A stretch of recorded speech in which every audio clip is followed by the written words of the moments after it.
Having that hearing with NRC coming up this summer.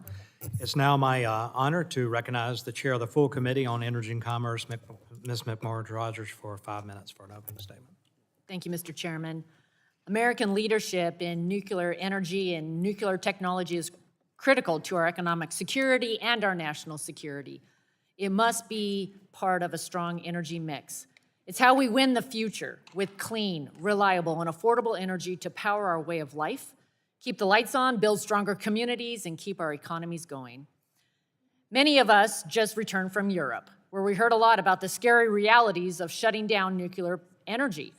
Putin is weaponizing Europe's reliance on Russian natural gas. As he shuts down gas pipelines, countries have been forced to scramble to secure their energy supplies, keep their economies running, and energy affordable. Germany, which just completed its phase out of its nuclear power plants this weekend, is especially in crisis. Since Putin began cutting supplies, electricity prices have skyrocketed. The government has asked citizens to ration energy. And as reported by NPR, Germany is even stocking up on candles to prepare for blackouts. Without reliable sources of energy like nuclear, Germany's security is weakened and is returning to the dark ages. Just yesterday morning, when we were in Warsaw, we participated in a signing ceremony for an agreement between the United States and Poland in conjunction with GE Hitachi's small modular reactor deployment. It was inspiring to see all the excitement in Poland for this nuclear deal, and another one for the 3 large nuclear reactors and potentially 3 more. Poland's leaders, like so many of us in Congress, understand and appreciate the reliable and secure energy that comes from nuclear. They are looking at other American nuclear technologies like NuScale's Voyager reactors. Not only is this an indication of a strong U.S.-Poland relationship, it shows that nuclear energy must be a key part of our future. America, not Russia or China, must lead to restore and expand our leadership in nuclear energy. And we do it by unleashing our unmatched genius for innovation, by assuring a predictable regulatory landscape to help attract investment and support decisions to expand nuclear deployment, and by encouraging new technologies that will provide exciting new nuclear applications, such as providing power and heat for industrial uses. Our central question today is, what does it take to ensure a healthy existing nuclear fleet and deploy the promising new innovations?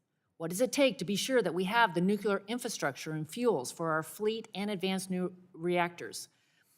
And what does it take to assure America can lead the world and our allies and partners on nuclear and nuclear innovation? 69 years ago, Congress enacted the essential policies that can guide safe nuclear development in the United States and export abroad.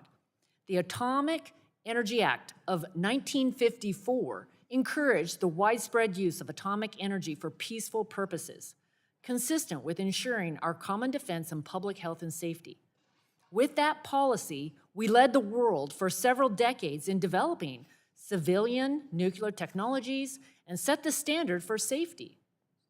We must continue to build on this leadership to bolster our long-term nuclear competitive edge and strategic interest. If we don't lead, China and Russia will. China and Russia combined have already announced plans to construct an estimated 66 reactors in multiple nations.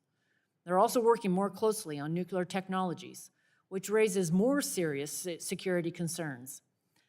America has also witnessed a weakening of our nuclear fuel infrastructure, building an unhealthy reliance on Russian-sourced nuclear fuels, a security problem intensified by the Ukraine invasion. What does it take to increase our own secure supplies? Excuse me. What does it take to enjoy the economic benefits of a domestic nuclear infrastructure? Despite Germany's poor decisions, other European nations, like I mentioned in Poland, are looking at American technologies.